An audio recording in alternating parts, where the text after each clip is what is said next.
सोचिए, एक पल के लिए, साल है 2026, अप्रैल का महीना। अर्जेंटीना के उशुआया शहर से एक बेहद शानदार क्रूज जहाज अपना सफर शुरू करता है। इस पर 23 अलग अलग देशों के लगभग 150 लोग सवार हैं। सब बहुत खुश हैं। अंटार्कटिका और साउथ अटलांटिक के खूबसूरत नज़ारों का मजा लेने के लिए तैयार हैं। शुरुआत में सब कुछ बिल्कुल नॉर्मल होता है। पार्टियां चल रही हैं, लोग नए दोस्तों से मिल रहे हैं। पर उन बेचारों को इस बात का जरा सा भी अंदाजा नहीं था कि उनका ये हसीन सफर बहुत जल्द समुद्र के बीचों बीच एक भयानक बुरे सपने में बदलने वाला है। देखिए, घटनाओं का ये सिलसिला किसी थ्रिलर मूवी जैसा लगता है, पर यह पूरी तरह सच है। 1 अप्रैल को जहाज निकलता है। सब कुछ ठीक चलने के बाद अचानक एक 70 साल के बिल्कुल स्वस्थ डच यात्री को बुखार होता है। सिर्फ 10 दिन बाद 11 अप्रैल को सांस लेने में तकलीफ की वजह से जहाज पर ही उसकी मौत हो जाती है। लोग थोड़ा घबराते हैं, पर सफर आगे बढ़ता है। लेकिन कहानी यहां खत्म नहीं होती। 26 अप्रैल को उसकी पत्नी साउथ अफ्रीका के एक एयरपोर्ट पर अचानक गिर पड़ती हैं और उसकी भी मौत हो जाती है। एक एक करके जहाज पर और भी लोग अचानक बीमार पड़ने लगते हैं। आखिरकार 2 मई को वर्ल्ड हेल्थ ऑर्गेनाइजेशन इस मिस्ट्री को डायग्नोज करता है। एक अकेले जहाज पर मौत का एक सिलसिला चल रहा था। तो यहां सबसे बड़ा सवाल ये उठता है कि आखिर इस जहाज पर ऐसा कौन सा अदृश्य कातिल सवार हो गया था जिसने अच्छे खासे स्वस्थ लोगों को इतनी तेजी से मौत के घाट उतार दिया। चलिए इस विश्लेषण की गहराई में चलते हैं और उस कातिल की पहचान करते हैं। जब टेस्ट के नतीजे सामने आए तो एक ऐसे पैथोजन का नाम उभर कर सामने आया जिसका खौफ वैज्ञानिकों में हमेशा से रहा है, और उस कातिल का नाम था हंटा वायरस। पहला हिस्सा, द बायोलॉजिकल मैकेनिज्म्स, यानी हेंटा वायरस आखिर हमला कैसे करता है। और ये चीज बिल्कुल साफ तौर पर दिखाती है कि ये आखिर कितना खतरनाक है। अब देखिए, इस अदृश्य कातिल को समझने के लिए इसकी बायोलॉजी को जानना जरूरी है। हंटा वायरस दरअसल नेचुरली चूहों के अंदर पनपने वाली एक वायरस फैमिली है, लेकिन जब इंसान इसके संपर्क में आते हैं तो ये शरीर को 2 अलग अलग और बेहद खौफनाक तरीकों से बायोलॉजिकली बंद कर देता है। पहला है HFRS, जो ज्यादा करके एशिया और यूरोप में पाया जाता है। इस मैकेनिज्म में वायरस शरीर के अंदर ही इंटरनल ब्लीडिंग शुरू कर देता है और किडनीज को पूरी तरह से फेल कर देता है। वहीं दूसरा रूप है HPS, जो अमेरिकाज में देखा जाता है। इसका अटैक मैकेनिज्म तो और भी डरावना है। इसमें फेफड़ों यानी लंग्स के अंदर बहुत ही तेजी से फ्लूइड यानी पानी भरने लगता है। इंसान को सांस लेने में तकलीफ होती है और अंत में सफोकेशन से उसकी मौत हो जाती है। और इन्हीं भयानक बायोलॉजिकल अटैक्स के कारण जहां एक तरफ फेफड़े पानी से भर जाते हैं या दूसरी तरफ किडनीज अचानक फेल हो जाती हैं, हमारे सामने एक ऐसा आंकड़ा आता है जो सच में डरावना है। 50% का मैक्सिमम मोर्टेलिटी रेट। ये आंकड़ा इस वायरस को दुनिया के सबसे जानलेवा पैथोजेंस की लिस्ट में सबसे ऊपर ला खड़ा करता है। मतलब अगर किसी को यह संक्रमण हो जाए तो आधे केसेस में उसकी जान जा सकती है, क्योंकि शरीर के अंग इतनी तेजी से फेल होते हैं कि डॉक्टर्स को किसी भी मेडिकल इंटरवेंशन का वक्त ही नहीं मिलता। आप सोच रहे होंगे कि आज के इस आधुनिक दौर में भी ये इतना जानलेवा क्यों है। इस 50% वाली मौत की दर के पीछे की मेडिकल रियलिटी थोड़ी निराश करने वाली है। सच्चाई ये है कि इस वायरस के खिलाफ कोई भी FDA या WHO द्वारा अप्रूव्ड वैक्सीन है ही नहीं। यहाँ तक कि कोई प्रूवन एंटीवायरल ट्रीटमेंट भी मौजूद नहीं है। जब कोई इंसान संक्रमित होता है तो डॉक्टर्स उस वक्त सिर्फ सपोर्टिव मेडिकल केयर दे सकते हैं, जैसे ऑक्सीजन या वेंटिलेटर लगाना। लेकिन आखिर में इस खौफनाक वायरस से लड़ने का पूरा बोझ अकेले इंसान के अपने इम्यून सिस्टम पर ही होता है।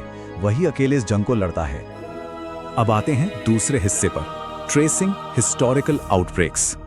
एक 70 साल पुराना सिलसिला। ये क्रूज वाली घटना सुनने में भले नई लगती हो, पर सच कहूं तो वैज्ञानिक पिछले कई दशकों से इसके पीछे पड़े हैं। इसका इतिहास शुरू होता है 1950s के दशक से, जब कोरियन वॉर के दौरान 3000 से ज्यादा अमेरिकन सोल्जर्स अचानक इस अजीब बीमारी का शिकार हो गए। उनकी किडनीज फेल हो रही थी। उस वक्त इसे कोरियन हेमरेजिक फीवर कहा गया। फिर लगभग 30 साल बाद 1980s में इसे ऑफिशियली हंटर नदी के नाम पर हंटा वायरस का नाम दिया गया। लेकिन इसकी सबसे दर्दनाक घटना 1993 में हुई, जब अमेरिका में नावाहो आदिवासियों के बीच एक बेहद अचानक आउटब्रेक हुआ। बिल्कुल जवान और स्वस्थ लोग सुबह बीमार पड़े और शाम तक उनके फेफड़ों में पानी भरने से उनकी मौत हो गई। और 1993 की इस घटना को समझने में एक ऐसी चीज ने मदद की जिसकी किसी ने उम्मीद भी नहीं की थी, एक एनवायरमेंटल कनेक्शन। नेटिव अमेरिकन बुजुर्गों ने वैज्ञानिकों को एक चीज बताई उन्होंने कहा कि जब एल नीनो के कारण भारी बारिश होती है तो पाइन नट्स यानी चिलगोजे की बम्पर पैदावार होती है। और देखिए, ये चूहों का पसंदीदा खाना है। खाना बढ़ने से चूहों की आबादी में विस्फोटक वृद्धि होती है। तो सीधा सा हिसाब है, जितने ज्यादा चूहे उतना ही ज्यादा वायरस के फैलने का खतरा। ये एक बहुत ही दिलचस्प बात थी कि कैसे क्लाइमेट पैटर्न्स और वायरल आउटब्रेक्स सीधे तौर पर एक दूसरे से जुड़े होते हैं।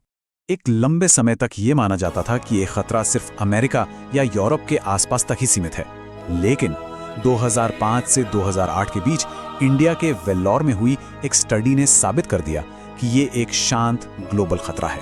इस स्टडी में पता चला कि जनरल पॉपुलेशन में 4% लोगों के खून में हैंटा वायरस की एंटीबॉडीज पहले से ही मौजूद थी। सोचने वाली बात है। और जो लोग गोडाउनों में काम करते थे या चूहों के आसपास रहते थे, उनमें ये संख्या और भी ज्यादा थी। यानी ये वायरस बिल्कुल खामोशी से दुनिया भर में लोगों को संक्रमित कर रहा था और किसी को पता तक नहीं चल रहा था।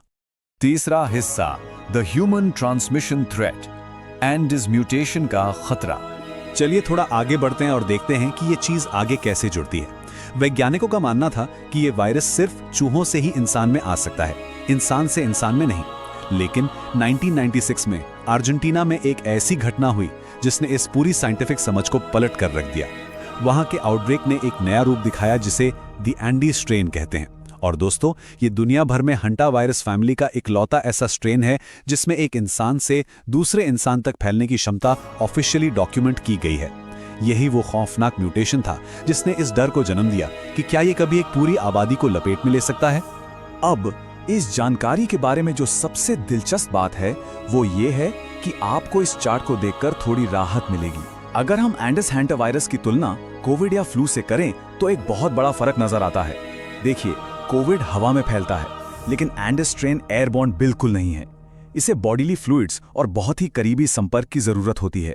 इसके अलावा जहां कोविड 14 दिन तक एक से दूसरे में फैल सकता है, वहीं इस वायरस की ट्रांसमिशन विंडो सिर्फ और सिर्फ 1 दिन की होती है। तो ये हवा के जरिए फैलने वाली कोई बेकाबू बीमारी नहीं है। चौथा हिस्सा, सॉल्विंग द घोस्ट शिप, वो आखिरी और सबसे जरूरी कड़ी। तो इन सभी बायोलॉजिकल और हिस्टोरिकल फैक्ट्स को समझने के बाद घूम फिरकर सवाल वही आता है, 2026 के उस शानदार क्रूज जहाज पर आखिर ये वायरस पहुंचा कैसे? देखिए, कड़ियां ऐसे जुड़ती हैं। जहाज पर चढ़ने से ठीक पहले एक डच जोड़ा उशुआया के एक कचरे वाले इलाके में बर्ड वॉचिंग के लिए गया था। उस जगह पर बहुत ज्यादा चूहे थे। अगर वो कुछ दिन बाद जहाज पर आते तो शायद किसी और को कुछ नहीं होता, क्योंकि ट्रांसमिशन विंडो सिर्फ 1 दिन की थी। लेकिन वो तुरंत उस जहाज पर आ गए और उसी छोटे से समय के अंदर उन्होंने अपने बहुत करीबी संपर्क वाले लोगों को संक्रमित कर दिया। नतीजा, 10 लोग संक्रमित हुए और 3 ने अपनी जान गंवा दी। और जी हां, वो यही जानलेवा एंडी स्ट्रेन था। पांचवा और आखिरी हिस्सा, ग्लोबल रिस्क और प्रिवेंशन, यानी इस खतरे से बचाव कैसे करें। तो यहाँ सबसे अहम बात यह है कि इन सब खौफनाक आंकड़ों को देखने के बाद भी हमें कोई नया ग्लोबल लॉकडाउन नहीं देखना पड़ेगा।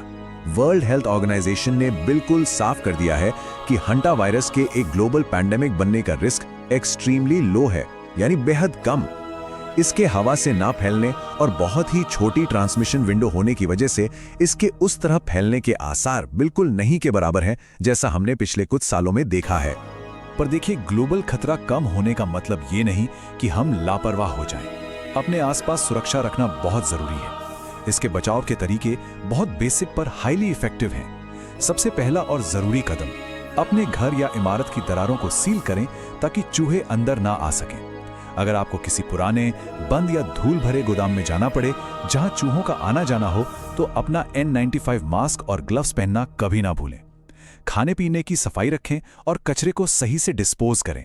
बस इतनी सी जागरूकता इस अदृश्य खतरे को दूर रख सकती है। खैर, इस पूरे विश्लेषण को खत्म करते हुए एक आखिरी सवाल अपने आप उठता है। एक ऐसी बीमारी जिसकी ना तो कोई वैक्सीन है, ना ही कोई सीधा इलाज, और जो चूहों के जरिए पूरी खामोशी से पिछले कई दशकों से हमारे बीच दबी हुई है।